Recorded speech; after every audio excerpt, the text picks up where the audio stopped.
Assalamu alaikum everyone, good morning and welcome to another episode of Inside Scoop, आपका favorite, one and only financial literacy show in Pakistan जो कि आपको regulated, registered investment venues का बताता है, inform करता है about आपके global और local economic news, उसके math के बारे में बताता है, पाकिस्तान स्टॉक मार्केट के बारे में फुल इन्फॉर्म करता है एंड लास्टली रोज़ हम किसी ना किसी से लाइव बात करते हैं जो बहुत लर्नड बहुत एजुकेटेड होते हैं अपने फील्ड में ताकि वो आपके लिए एक्सप्लेन करें, हमारे व्यूअर्स को एक्सप्लेन करें कि वो गैप जो है इन मार्केट्स और अवाम के बीच वो कैसे ब्रिज करना है।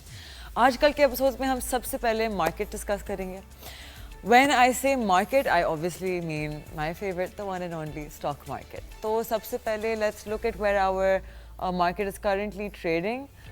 We are, I believe, above the 117,000 mark. आप देख सकते हैं यहाँ थोड़ी सी consolidation चल रही है. I'll walk up to the chart over here.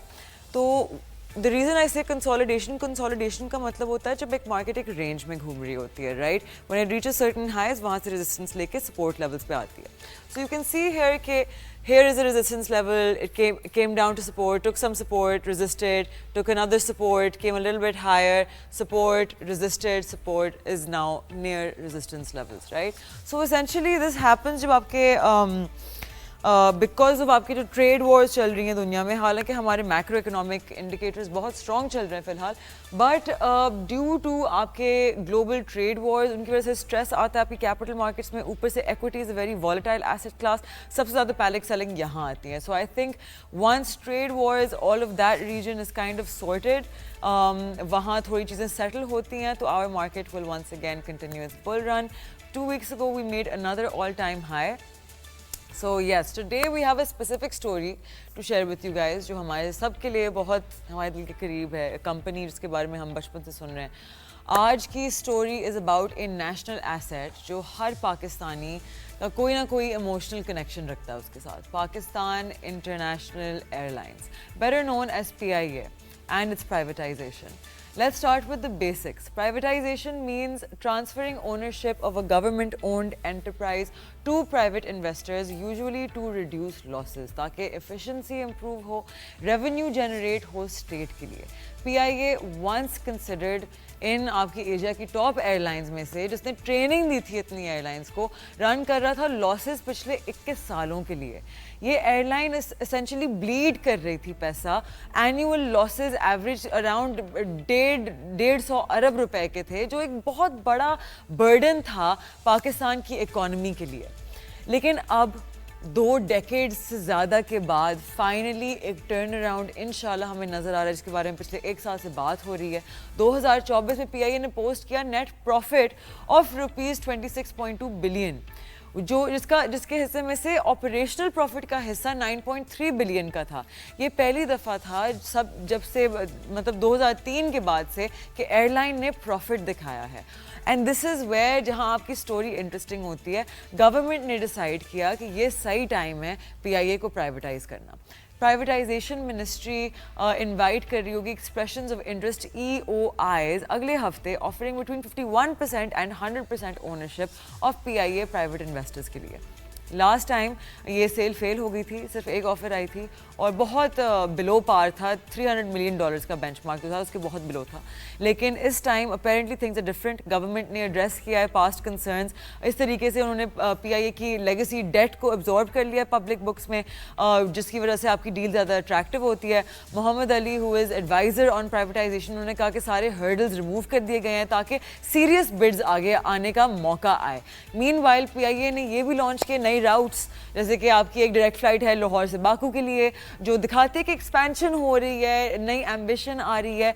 तो बहुत बड़ा सवाल आता है, can privatisation bring back PIA's farmer glory, या सिर्फ ये प्रॉफिट सिर्फ एक टेम्परेरी रिकवरी और लेगेसी डेट के रिमूवल की वजह से था। क्योंकि याद रखिएगा PIA सिर्फ एक एयरलाइन नहीं है, ये एक नेशनल आइडेंटिटी है। इसका फ्यूचर इम्पैक्ट करेगा ना सिर्फ इन्वेस्टर्स लेकिन हर पाकिस्तानी जो इस पूरे फियास्को को अनफोल्ड होते हुए देख रहा है। एक और बहुत बड़ी और बहुत positive news, let's talk about something that does not just affect economists in suits. ये हर उस पाकिस्तानी को इम्पैक्ट करता है जो रोज़ डॉलर रेट का असर महसूस करता है और क्लोज आए रखता है इन चीज़ों पे। हम बात कर रहे हैं पाकिस्तान के हिस्टोरिक करंट अकाउंट सरप्लस की और ये क्यों इतना मैटर करता है। सबसे पहले समझें करंट अकाउंट सरप्लस होता क्या है। इन सिंपल टर्म्स ये बैलेंस है of what a company earns and what a company exports, remittances, foreign income versus जो हम spend करते हैं imports पे, debt servicing पे और international payments पे। अगर inflows यानी पैसा जो मुल्क में आ रहा है ज़्यादा हो और outflows जो पैसा बाहर जा रहा है कम हो, तो हम कहते हैं कि करंट अकाउंट सरप्लस हुआ है। ये सरप्लस बहुत वैल्यूबल होता है, ये स्ट्रेंथन करता है हमारे फॉरेन एक्सचेंज रिजर्व, स्टेबलाइज करता है रुपी और जो सबसे इम्पॉर्टेंट चीज़ है इन्वेस्टर कॉन्फिडेंस को बढ़ाता है, दोनों लोकली और इंटरनेशनली। मार्च 2025 में पाकिस्तान ने रिकॉर्ड किया अपनी हिस्ट्री में सबसे बड़ा monthly current account surplus, $1.2 billion. That's not just a number, Pakistan के लिए एक मेजर माइलस्टोन है, स्पेशली जब से पिछले महीने 97 मिलियन का डेफिसिट से अगर हम कंपेयर करते हैं तो। और सिर्फ महीना नहीं, पूरे फिस्कल ईयर के 9 महीनों में पाकिस्तान का total current account surplus $1.86 billion रहा है। और गैस व्हाट, लास्ट ईयर इसी वक्त तक हम 1.65 बिलियन के डेफिसिट में थे। तो ये सिर्फ एक माइनर इम्प्रूवमेंट नहीं है, ये एक कंप्लीट टर्न अराउंड है, एक swing of more than $3.5 billion. तो ये सरप्लस आया कैसे? दो मेजर वजूहात हैं। एक तो रिकॉर्ड रिमिटेंसेस, ओवरसीज पाकिस्तानीज ने मार्च 2025 में $4 बिलियन भेजे, विच इज़ 71% हायर पिछले साल के कंपैरिजन से। ऑयल प्राइसेस गिरी हैं जिसकी वजह से हमारा इंपोर्ट बिल काफ़ी मैनेजेबल हो गया। इसके अलावा एक्सपोर्ट्स भी बढ़ रही हैं। मार्च 2025 में एक्सपोर्ट्स $3.5 बिलियन की रहीं, विच इज़ 8.7% अप पिछले साल से। और हाँ, इंपोर्ट ग्रोथ भी कंट्रोल हो रही है, 8% का इंक्रीज ऑन पेपर, लेकिन वैल्यू वाइज ऑयल और मशीनरी प्राइसेस पे प्रेशर कम रखा। अब सवाल ये उठता है कि ये सरप्लस सस्टेनेबल है या नहीं। एक्सपर्ट्स जैसे खुर्रम शहजाद का कहना है कि ये ट्रेंड्स कंटिन्यू कर रहे हैं, रिमिटेंस इनफ्लो स्ट्रॉन्ग रहें और ऑयल प्राइसेस लो रहें तो पाकिस्तान फिस्कल ईयर 25 के एंड तक शायद फिस्कल ईयर 26 में भी करंट अकाउंट सरप्लस मेंटेन कर सकता है। लेकिन यहाँ बात ख़त्म नहीं होती, हम अब स्ट्रेटेजिक स्टेप्स लेने होंगे। एक्सपोर्ट लेड सेक्टर्स को इंसेंटिवाइज करना होगा, रिमिटेंस चैनल्स को स्ट्रीमलाइन करना होगा और इम्पोर्ट सब्स्टिट्यूशन पे अग्रेसिव काम करना होगा ताकि हम सिर्फ डॉलर ना कमाएं लेकिन बचा भी सकें। So this is not just financial statistic, ये एक गोल्डन अपॉर्चुनिटी है पाकिस्तान के लिए अगर सही पॉलिसी और डिसिप्लिन रही। We are not just talking about stability, हम बात कर रहे हैं सस्टेनेबल ग्रोथ की। और ये ग्रोथ सिर्फ IMF के इकोनॉमिस्ट्स के लिए नहीं है, ये आपके लिए है, आपकी जॉब के लिए है, मार्केट के लिए है, आपकी करेंसी के लिए है। इकोनॉमिक न्यूज़ डिस्कस अगर करनी है तो let's talk about real effective exchange rate, right. Let's break down technical sounding term जो एक्चुअली बहुत इंपॉर्टेंट है। रियर यानी real effective exchange rate simply put measure करता है वैल्यू हमारी करेंसी की compare to the basket of currencies from our trading partners. और इसका मतलब ये है कि कितना महंगा या सस्ता है पाकिस्तानी माल दुनिया में। मार्च 2025 में पाकिस्तान का रियर गिरा है 101.6 डाउन फ्रॉम 102.25। ये 0.6% का डिप्रिसिएशन ऑन मंथ, जिसका मतलब है कि एक्सपोर्ट्स थोड़ी सी ज़्यादा कंपेटिटिव हो गई हैं और इंपोर्ट्स थोड़ी महंगी, which means actually it's a good thing for our balance. REER जब 100 से ऊपर होता है तो यूजुअली मीन्स कि एक्सपोर्ट्स एक्सपेंसिव हो गई हैं और जब इंपोर्ट्स चीप हो गई हैं। जब नीचे होता है तो एक्सपोर्ट्स को बूस्ट मिलता है। स्टेट बैंक ने क्लैरिफाई किया है कि रेयर जब 100 पे होता है इसका मतलब है कि करेंसी परफेक्टली वैल्यूड है और ये एक रेफरेंस पॉइंट लिया है 2010 से। मीनवाइल नियर यानी कि नॉमिनल इफेक्टिव एक्सचेंज रेट भी गिरा है 1.43%. दिस इज अनदर इंडिकेटर जो सजेस्ट करता है कि हमारा rupee has weaken slightly in trade weighted terms.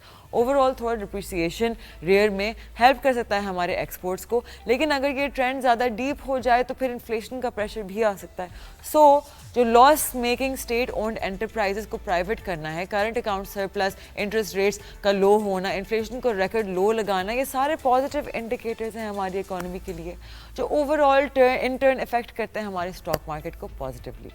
Since we had a lot of economics being discussed, who would better explain this to us than a very special guest who will be with us to speak about economy. He's a senior economist. लेकिन उससे पहले we're going to take a short break. हमारे साथ रहेगा. आप देख रहे हैं The Inside Scoop. I am Mashal Khan.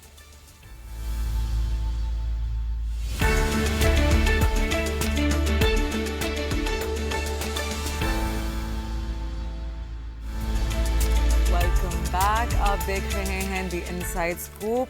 Since हमने बहुत इकोनॉमिक्स डिस्कस किए हैं in our show, who better than to give us insight than Mr. Khaqan Najib, जो एक सीनियर इकोनॉमिस्ट हैं and also he has served as advisor to Minister of Finance. Thank you so much for joining us, sir. Good to join your show, Mashal. Sir सबसे पहले let's talk about जो चीज़ specially कल से बहुत घूम रही है न्यूज़ में, which is that apparently the banks have signed off on the circular debt की जो शीट थी. So let's talk about that कि गवर्नमेंट बोरो कर रही है 1.2 million from banks for circular debt resolution, right? Terms and conditions हम सब जानते हैं, लेकिन ये is this a smart way of going about the circular debt problem? अगर आप इन चार्ज होते तो what would you do? Would you do something different या आप भी इसी मॉडल को फॉलो करते हैं? बिस्मिल्लाहिर्रहमानिर्रहीम. देखिए, एक तो बात यह है कि जो पाकिस्तान का एनर्जी सेक्टर है वो एक तंजीम नौ मानता है. जो सर्कुलर डेट है या जिसको आप इंटर कॉर्पोरेट डेट कहें, जो 2400 अरब के करीब है पावर सेक्टर में और तकरीबन इतना ही है गैस सेक्टर में. दिस इज अ मैनिफेस्टेशन जो अंडरनीथ हो रहा है. यानी कि इस साल भी अगर आप 600 अरब रुपए के नुकसान करेंगे अपने डिस्कोस में, यानी कि आप मशल के घर बिल आया, मशल ने उसका 90% पे किया, सो 10 रुपए वहाँ नुकसान हो गया. इसी तरह पूरे पाकिस्तान में यही हुआ, तो 300 अरब वहाँ पे कंट्रीब्यूशन आया. इसी तरह लोगों ने चोरी की या कुंडे लगाए या लाइन लॉसेस हुए, अबव जो नेपरा ने अलाउ किए हैं 300 वहाँ नुकसान हो गया. सो ये सर्कुलर डेट का बिल्डअप इन दो मेन चीज़ों से आ रहा है. और भी बहुत से पॉलिसी के इश्यूज हैं बट वो माइनर कंट्रीब्यूट करते हैं. तो फंडामेंटली तो हमें इनको ठीक करना है. जहाँ तक अभी जो हम ये कर रहे हैं, इसको आप कह सकती हैं कि this is a kind of a financial engineering, right? इसका क्या मतलब है? इसका मतलब ये है कि आपने एक एक्सपेंसिव डेट लिया हुआ है. पाकिस्तान ने जब पहले बोरो किया था, ये 2450 अरब जो है ये कहीं से फंड हो रहा है. एक SUV है, एक व्हीकल है, वहां पे पार्क हुआ है. सो महंगे रेटों पे हुआ हुआ है. कुछ आप वापस कर देंगे उसको, और ये 5-6 साल का एक नया डेट ले रही है पाकिस्तान की स्टेट. क्योंकि बोरोर तो स्टेट है ना असल में. जब हम गवर्नमेंट का लफ्ज़ यूज़ करते हैं तो इट सीम्स के करंट गवर्नमेंट, ये तो स्टेट बोरो कर रही है. गवर्नमेंट अगर 3-4 साल बाद नए इलेक्शन में भी चली जाए और एक नई गवर्नमेंट फॉर्म हो जाए, ये तो स्टेट का डेट 5-6 साल का रहेगा. आई थिंक ये अब 11% के करीब होगा. सो थोड़ी सी कॉस्ट कम हो जाएगी of borrowing. So as far as financial engineering is concerned, it is all right to do. ये थोड़ी liquidity को भी improve कर देगा. But as far as solving the fundamental issues, जैसे अभी हमने एक सामने रखे कि bleeding आ कहाँ से रही है, that still requires, मैं हमेशा एक word उर्दू का यूज़ करता हूँ कि power sector reform नहीं मांगता, जो गैस सेक्टर है वो रिफॉर्म नहीं मांगता, पेट्रोलियम सेक्टर रिफॉर्म नहीं मांगता, वाटर सेक्टर रिफॉर्म नहीं मांगता. ये एक तंजीम नौ मांगता है. जिसका मतलब है कि आप एक रीथिंक करेंगे कि आज से 3 या 5 साल या 10 साल बाद पाकिस्तान का जो एनर्जी सेक्टर है वो एज अ होल कैसा दिखाई देगा. And that's an entire debate of changing structures जो इस सारी चीज़ को तब्दील कर सके और कैसा बना सके. जैसा कि टेलीकॉम सेक्टर है पाकिस्तान का एक कंपेटिटिव सेक्टर है, जैसा कि जिस सेक्टर में आप काम करती हैं. आप सोचिए हमने PTV के अलावा किसी को लाइसेंस मार्शल ना दिया होता. आप सोच सकती हैं कि इतनी नौकरियां पाकिस्तान में क्रिएट होती हैं जो क्रिएट हुई हैं. सोचिए एक नेशनल बैंक होता, बाकी सारे भी चारों बैंक नेशनलाइज होते, किसी को हमने लाइसेंस ना दिया होता. So you have to think differently. ये मैं पाकिस्तान की मिसालें इसलिए देता हूँ कि लोग कहते हैं कि शायद पाकिस्तान में कोई चीज़ कामयाब नहीं होती. That's also not a true story. Pakistan का मीडिया, पाकिस्तान का टेलीकॉम, पाकिस्तान की जो बैंक्स हैं, जब हमने 90 की दिहाई में इसको ओपन अप किया और फिर 2000 की दिहाई में हमने जब ओपन अप किया आपके सेक्टर को, तो ज़रा देखिए 80 चैनल हैं, मतलब नई नौकरियां आपके सामने, जितने कैमरामैन हैं, जितने प्रोड्यूसर्स हैं, जितने इंजीनियर्स हैं, नौकरियां क्रिएट हुई ना. So you can tell good stories about Pakistan. Energy sector को तहवील में रखा हुआ है गवर्नमेंट के, स्टेट के. उससे जब तक निकालेंगे, 10-11 डिस्कोज हैं, सारे गवर्नमेंट के पास हैं. ट्रांसमिशन एनटीडीसी सरकार के पास है, जेनकोज सरकार के पास है, नए एलएनजी लगाते हैं, सरकार में लगाते हैं. I think that is the rethink that Pakistan needs to do. Most definitely. So, we have a lot to do on this show about our economy. We try to explain the effect of interest rates. तो पाकिस्तान एक cycle में फंसा हुआ है, मतलब since forever, which is कि आपकी inflation increase होती है तो इंटरेस्ट रेट बढ़ा दिए जाते हैं ताकि लोग बैंक से पैसे रखें, फिर इन्फ्लेशन कम होती है, फिर इंटरेस्ट रेट्स कम होते हैं, स्पेंडिंग ज़्यादा होती है, फिर से तो we get stuck in this boom and bust cycle, right, of deciding कि हमने लोगों को स्पेंडिंग पावर देनी है या उनसे खींचनी है spending power. So how do we escape this horrible cycle of extremes of boom and bust and come to a level जहाँ हमारी इकोनॉमी एक सस्टेनेबल लेवल पे फंक्शन कर रही है?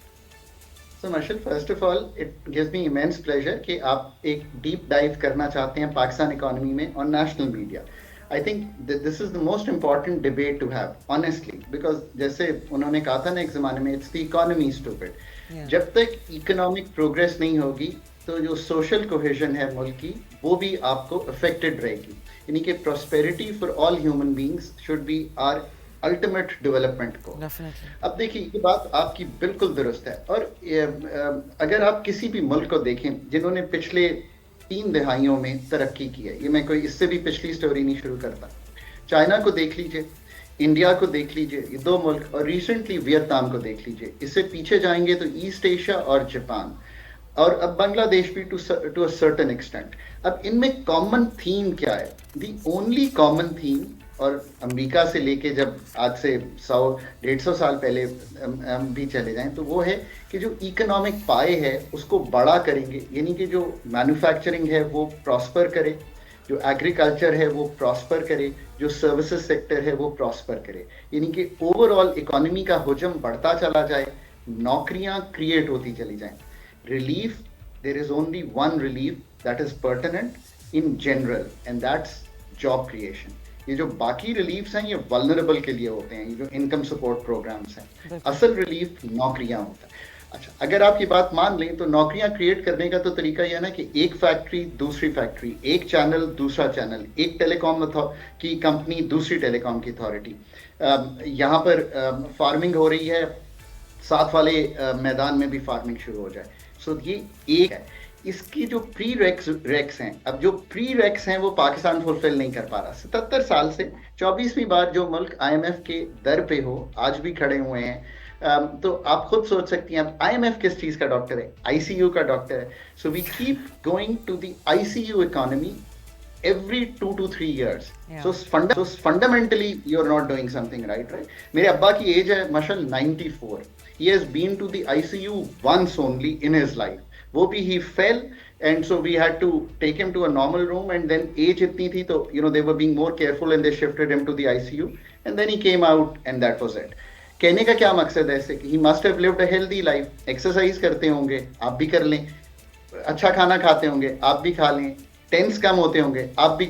सो it is what you do to an economy. अब हमने जो मेजर चीज नहीं की है, हम अपनी जो मीन्स हैं उससे बियॉन्ड रहते हैं. मशल कमाती 10 लाख है महीने का, खर्च करती हैं 15 लाख. मेरे पास आती हैं हर महीने 5 लाख बोरो करती हैं. वो बोरोइंग इतनी बढ़ गई है कि उस पर सूद ही मशल को बहुत देना पड़ता है. This is exactly what we did with our country, right.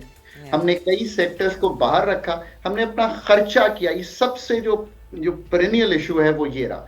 फिर हमने जो दूसरा पेरेनियल इशू किया वो ये किया कि हमने जो अपनी इंडस्ट्री थी ना उसको हम प्रोटेक्ट करते रहे. हाई टैरिफ लगाए, पहले कस्टम ड्यूटी थी, फिर एडिशनल कस्टम ड्यूटी लगाई, फिर रेगुलेटरी ड्यूटी लगाई.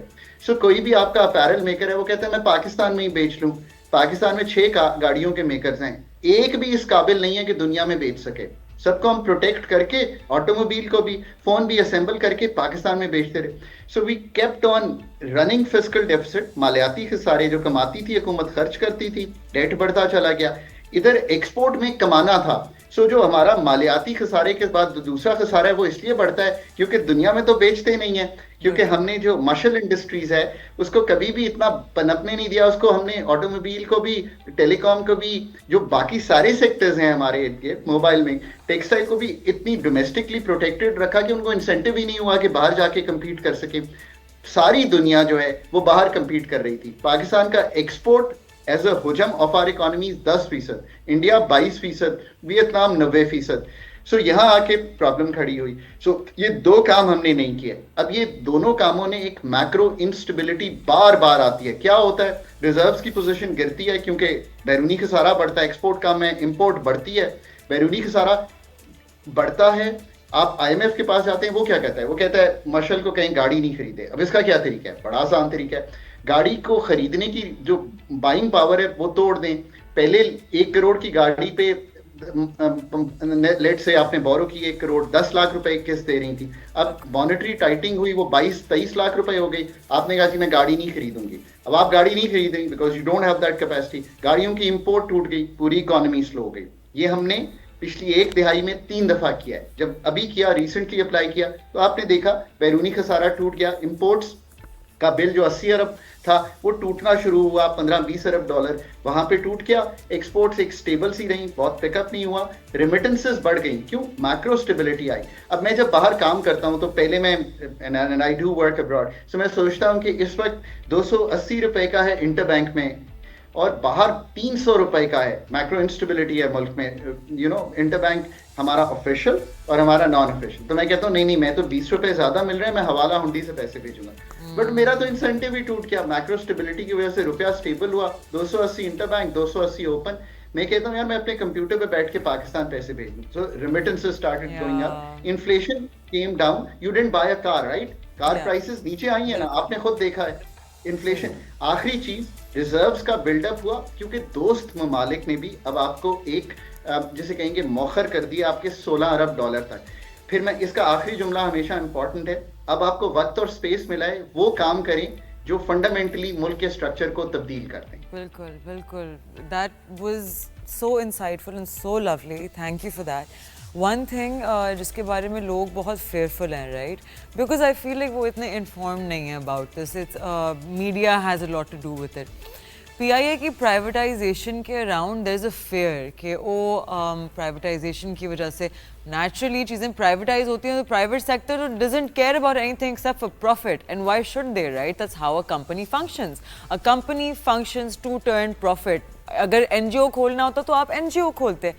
So people are scared कि oh jobs जाएंगी, they're going to become more efficient. That's what happens when you're privatized. I have a point कि if PIA had been privatized a long time ago, वो इस point पे ही ना पहुंचता कि आपने क्या 350 अरब का अभी debt absorb हुआ है और वो 350 अरब का debt instead of being absorbed, अगर 350 अरब खर्च किए जाते on skilling your labor force by making your education sector stronger, by making your educational institutions जो आपकी public इतनी terrible हालत में है और people are really not being able to do anything than just be, most of your awam is labor, right? So wouldn't that be a more efficient allocation of funds? यहाँ लोग एक छोटी सी a few hundreds of employees के बारे में सोच रहे हैं, वहाँ आपकी पूरी अवाम को फ़ायदा हो सकता है from the entire education side, benefiting from 350 अरब रुपए. So like, what is this thought process? It seems a little ridiculous to someone like me. So Mashal, मैं 2008-9 में so I joined government. To work as an advisor with the Ministry of Finance, and I also used to lead a unit on economic reforms. So मैंने data मांगना शुरू किया on these SOEs, right? Yeah. And I couldn't find the data. So 2010 onwards we started writing a book. वो आज भी website पे है. जिन researchers ने काम करना है इस चीज़ पे, मैं हमेशा उन्हें कहता हूँ हम एक किताब लिखते हैं, SOE footprint of the federal government.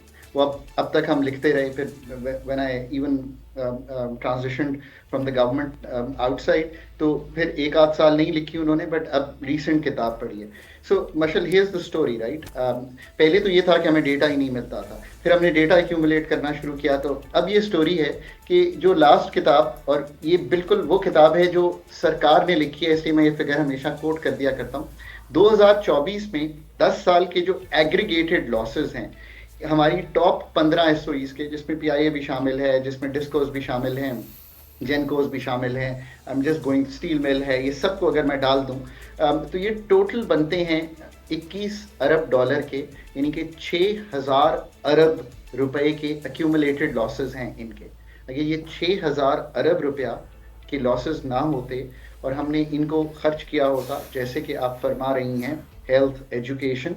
So there are some areas which the government must spend. Education, health are two top tiers, ताकि आपकी मेरी पैदावारी कैपेसिटी जो है एज लेबर प्रोडक्टिविटी जिसको कहते हैं वो बेहतर हो, मैं ऑफ डेज कम लूँ, मैं काम ज़्यादा करूँ, मेरी लेबर प्रोडक्टिविटी, मेरा दिमाग बेहतर हो, मेरे में स्टंटिंग ना हो, मैं माल न्यूट्रिशन में ना हूँ, क्योंकि पाकिस्तान में एक हाई परसेंटेज ऑफ बच्चे जो हैं मेरे स्टंटेड हैं, 40 से 45%. बहुत से बच्चे वो चीज़ नहीं पढ़ पाते जो हम डिफरेंट सर्वेज या डिफरेंट रिसर्चेस देखते हैं पाकिस्तान पे. तो ये बात दुरुस्त है. जो पीआईए की स्टोरी है is the following, right. You know, on a lighter note, you know, लोग एसओईज जाने इसलिए नहीं देते because everyone loves it, you know, they come to PIA, आपकी टिकटिंग आसानी से हो जाती है, आप जाते हैं तो people know you there. This is like trying to cure cancer with pain killers, right. वो कैंसर बढ़ता जाएगा Aahista Aahista and you're just addressing the symptoms. So इसमें कोई शक की गुंजाइश नहीं है.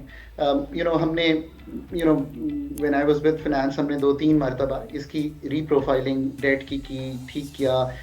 इसकी हमने, जैसे आप कहेंगे, कई प्लान्स आए और मैं तब भी कहता था कि ये हम तब्दील नहीं कर पाएंगे. उसकी वजह ये है कि बोर्ड पे जो लोग होते हैं उनका 1 टका नहीं लगा होता. अगर आपके चैनल के board owners have not a single penny invested in your channel, they would not care. It's that story with PNB. Because उनका 1 टका नहीं लगा होता और उनको एक fearfulness होती है. जो सेकंड चीज़ आ जाती है, उनको एक fearfulness ये होती है कि लॉ इन्फोर्समेंट एजेंसीज जो हैं बाद में हमारे एक्शंस पे सवाल उठा सकती हैं. सो वो उस तरह से फिड्यूशरी ड्यूटी जो होती है उस बंदे की जो बोर्ड पे आता है वो पूरी नहीं करते थे. सो 2 चीज़ें हो गई. एक तो यह है कि मैनेजमेंट उस तरह रिएक्ट नहीं करी, और फिर बहुत ही आजी से, मैं पीआईए पे नहीं कहता, मैं सारे एसओईज पे कहता हूँ, हम उन कैलिबर के सीईओज और पूरा C suite, CEO, CFO, CTO, commercial officer ला नहीं पाते, बिकॉज सरकार में रहते हुए बहुत ही इन्फ्लुएंस आ जाता है, बहुत सी और चीज़ें आ जाती हैं जो हमें वो अपॉइंटमेंट्स नहीं करने देती. You don't have a good board with fulfilling fiduciary duties. वो लोग ठीक हैं पर वो फिड्यूशरी ड्यूटीज नहीं फुलफिल कर रहे. सी स्वीट इम्प्लीमेंट नहीं कर सकते. गवर्नमेंट की पॉलिसी इंटरवेंशन अपनी जगह बरकरार रहती है. आप मुझे बता दें कौन सी एयरलाइन ठीक चल सकती है. आपने अगर 4 बैंक, एमसीबी, यूबीएल या एबीएल, ये सारे ना बेचे होते, सारे मुनाफे में, सारे के सारे जो हैं टैक्स भर रहे हैं, what else do you want, right. State का काम पॉलिसी साजी है, स्टेट का काम रेगुलेशन है, but that doesn't end there. State का काम पॉवर्टी की एलिविएशन के लिए वो पॉलिसीज बनाना है जिससे हम अपने स्ट्रक्चर को ऐसा बनाएं कि हम मसावी टैक्स करें. ये स्टेट का काम. स्टेट का काम जरूरी नहीं कि एजुकेशन और हेल्थ रन करे, रन भी कर सकती है, I am okay with that, because वो नॉन प्रॉफिट, नॉन कमर्शियल अदारे हैं. बट ये भी कर सकती है कि एक प्राइवेट क्लिनिक को पैसे दे कि ये मेरा क्लाइंट आ रहा है और इसका अगर 300 रुपए का बिल है तो मैं उसकी 300 रुपए भरूंगी. सो देयर आर स्टेट काम है. पर पीआईए वो इसलिए नहीं चला सकती कि स्टेट गियर्ड नहीं है. जिन स्टेट्स ने ये चलाया है वो गियर करती हैं अपने आप को ये चलाने के लिए, और आखिर में हम कोई कंपटीशन नहीं होने देते. कंपटीशन इस तरह नहीं होने देते कि हम अपनी जो प्राइसिंग पॉलिसीज हैं हम उनको ऐसा करते हैं कि वो कंपेटिटिव मार्केट ना बना सकें, और जहां नुकसानात हो रहे होते हैं, अगर आप जाकर देखेंगी, पीआईए का हमने 600 से 800 अरब रुपया उठाया है मशल पीआईए को क्लीन करने के लिए. इसलिए अभी पीआईए प्रॉफिट में आई है, बिकॉज हमने जो असल लेगेसी डेट है वो तो पीआईए से उठा ही लिया है. और आज भी मैं कहता हूं कि जो अदारे बेच दिए, पीटीसीएल बेच दिया, मुझे याद है मेरे एक दोस्त जोक किया करते थे कि यार 20 साल लग जाते हैं फ़ोन लेने में. आज लोग मेरे पीछे भाग रहे होते हैं, मैं फोन बंद कर रहा होता हूँ कि यार मुझे फोन नहीं चाहिए, my broadband works fine. Even broadband works fine. Sometimes I do these interviews from Lahore, Islamabad, Paris, and all give me the same speed. But जहाँ बिजली के जाने का खर्चा होता है वो दोनों लाहौर और इस्लामाबाद में ही होता है, पेरिस में नहीं होता. अब आप देख लीजिए कौन सा सेक्टर कहाँ है. PIA और any other airline is not the business of the government. और जहाँ पे हमारी तरह की कंट्रीज थी, चाहे वो क्वांटस हो ऑस्ट्रेलिया में, बिकॉज मैं ऑस्ट्रेलियन ट्रेंड हूँ, मैं बड़ी एग्जांपल देता हूँ, वो भी हमारी तरह थी और लोग फियरफुल थे. अगर आप रहीम यार खान कराची के रूट को सब्सिडाइज करना चाहते हैं, राइट, दैट्स अ थॉट. मेरी भी ये थॉट है कि मैं चाहता हूँ, बहुत आसान है. आप कोई भी एयरलाइन जो वहां ऑपरेट कर रही है ना, उसे कहें कि जो आपका फेयर है अगर 1,000 रुपया है एक सेक्टर का, इसको 800 कर दें, 200 रुपए मैं दूंगा ताकि फेयर सब्सिडाइज हो जाए. That's called what the state needs to do, अगर आप ये काम करना चाहते हैं. वरना PIA को भी कंपीट करने दें, ठीक हो जाएगी. अभी तो जहाज भी पुराने हैं, जहाज भी नहीं खरीद सकते. 18-20 जहाज ऑपरेशनल हैं, 23-24 ऑपरेशनल होते हैं, 20-20 साल की उनकी उम्रें हैं. डिसीजन मेकिंग स्लो है. बट हम प्राइवेटाइजेशन कमीशन को पहले ठीक करें, प्राइवेटाइजेशन लॉज को ठीक करें, सैलरीज ठीक दें, कॉम्पिटेंस लाएं. सी स्वीट वहां भी चाहिए जिसने जाके इसको बेचना है. बेच हम इसलिए नहीं बीत पा रहे, एक तो ये सारा एटमॉस्फेयर है, दूसरा ये privatisation commission has to be geared. हमने ये बनाया ही क्यों था? ये बनाया था कि ये एक इंडिपेंडेंट इदारा होगा जिसमें मेरे एक खातून आएगी जो कहीं JP मॉर्गन या मॉर्गन स्टैनले में काम करती होगी, उसका तजर्बा होगा restructuring, reprofiling, refinancing, mergers, acquisition का. पर हम वो काम भी अब तक नहीं कर सके. ये बहुत बड़ा बोझ है, सिर्फ इसलिए नहीं कि जो ड्रेन कर रहे हैं रिसोर्सेज को, ये इसलिए बोझ है कि मेरी इकोनॉमी की जो एफिशिएंसी है मैं उसको बेहतर करना चाहता हूँ. बिकॉज आपका पहला सवाल, ग्रोथ कैसे आएगी? इकोनॉमिक डिस्टॉर्शंस और जो प्रॉब्लम्स हैं इकोनॉमी के स्ट्रक्चर्स की, उनको ठीक करके आए. Most certainly. I want to ask you a few more questions, लेकिन खाकान सर उससे पहले we're just going to take a small break. तो हमारे साथ रहेगा. आप देख रहे हैं The Inside Scoop. Mr. Khan, we are in conversation with Mr. Khaqan, who is an economist and did serve as advisor to the finance minister. So don't go anywhere.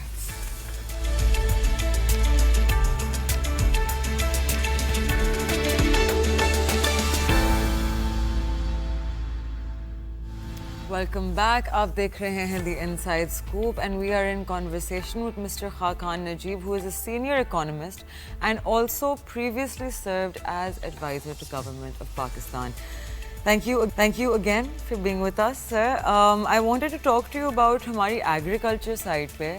पिछले साल our wheat prices were cut, जिसकी वजह से our wheat farmers were in a lot of distress. उसकी वजह से इस साल उन्होंने इतने crops नहीं लगाए and we're facing possible food security problems.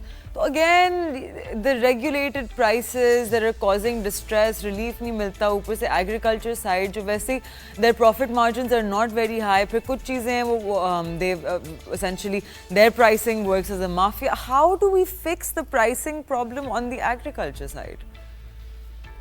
देखिए, एक तो माशाल्लाह एक जो टिपिकल जुमला है कि agriculture is the backbone of Pakistan economy.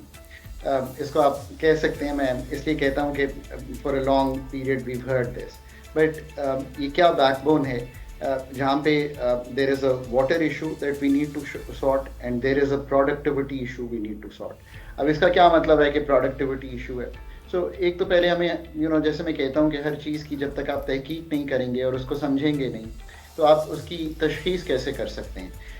अब अगर आप पाकिस्तान की इस वक्त वीट की देख लें, so Pakistan in terms of wheat जो हमारी पैदावारी सलाहियत है वो है 3 टन पर हेक्टर की. चाइना की है 5.7 टन पर hectare. So they nearly twice our capability, right. जो असल बात जिसका आपने जिक्र किया, मार्जिन मेरा कैसे बेहतर होगा, उसी रकबे से मैं बेहतर मैकेनाइजेशन से, बेहतर फार्मिंग टेक्निक से, बेहतर सीड क्वालिटी से, बेहतर जिसे कहते हैं फाइनेंशियल्स, और उस टाइम पे मेरे पास रकम मौजूद हो जब मुझे फर्टिलाइज़र डालना हो, और बेहतर कॉस्ट ऑफ प्रोडक्शन ठीक किए हुए कि अगर बिजली की कीमत भी कंपेटिटिव हो. ये जो 3 टन पर हेक्टर है, ये 5 तक जाने की सलाहियत है. चलें 5.77 तो बहुत दूर है. अब आप सबसे बड़ा कहते हैं जी मुझे कॉटन चाहिए, 570 kilogram per hectare, 570 kilograms per hectare. Australia, is a country, where I spent a lot of time training and working. 2000 kilograms per hectare. आप कहेंगे नहीं ऑस्ट्रेलिया तो डेवलप्ड मुल्क है, चाइना पे आ जाएं, आप उसको बेहतरीन दोस्त कहते हैं, 2000 किलोग्राम्स पर हेक्टेयर। कहने का मकसद ये है कि जब तक अपनी पैदावारी सलाहियत को ठीक नहीं करेंगे, एग्रीकल्चर ठीक नहीं होगा, both for food security and for Pakistan की जो आपने इंडस्ट्री में इस साल 5-6 मिलियन बेल्स कॉटन की आप उगा पाएंगे। जो आपका नेबरिंग मुल्क है वो चला गया है कहीं 25 मिलियन बेल्स पे। और याद रखिए कि आज से 2004 में इंडिया 19 पे था, हम 11 पे थे, आज हम 5-6 पे हैं और इंडिया 25 पे चला गया। सो वही ये मैं इसलिए कंपेयर कर रहा हूँ कि पंजाब का एग्रीकल्चर और उनका एग्रीकल्चर देखें तो आप कई चीज़ों की देख सकते हैं कि सिमिलैरिटीज़ हैं। अब करना क्या है, देखें, high quality yields, water management, agriculture practices को रिसर्च में इन्वेस्ट करना, ये गवर्नमेंट का काम है। एक्सेस टू क्रेडिट बनाना, ये 2 काम गवर्नमेंट के हैं। एक्सटेंशन सर्विसेज, पूरा क्रॉपिंग पैटर्न ठीक करना, मतलब शुगर को आपको कम करना पड़ेगा, कॉटन को बढ़ाना पड़ेगा, बिकॉज शुगर जो है वो पाकिस्तान में बहुत पानी खींचती है। और फिर पोस्ट हार्वेस्ट मैनेजमेंट, 10 से 30% जब आपके घर पहुंचता है और चलता है फार्मर से, तो आपका जो प्रोड्यूस है वो ज़ाया हो जाता है। आप कहेंगे आपने बड़ी टेक्निकल बातें करनी है, लेकिन मैं सिर्फ जुजियात में जाके एक्सप्लेन करने की ये कोशिश कर रहा हूँ कि इसके बाद जो प्राइसिंग पॉलिसीज़ हैं उनको ठीक करना पड़ेगा कि ये हार्ड वर्क है। अगर ये आसान होता तो हमने 77 साल में कर लिया होता। हमेशा याद रखिए, कीमतें तब्दील करना रिफॉर्म नहीं होता। ये जो अभी चीजें सामने रखी हैं रिफॉर्म है, पर ये requires a lot of hard work and again the C-suite or the competence of the public sector to do this. Definitely. And building the competence of the agriculture sector to actually do this. आखिरी बात उसमें वही है कि pricing जहां नहीं करती government, rice में और बेस में कभी भी कोई शॉर्टफॉल नहीं आता और दुनिया को भी बेचते हैं। Well, it's the whole idea that free market economies are more efficient. But Khaqan sir, with that we have run out of time, but it was so lovely to speak to you. Thank you so much for taking out time to be on our show. We have a little clip.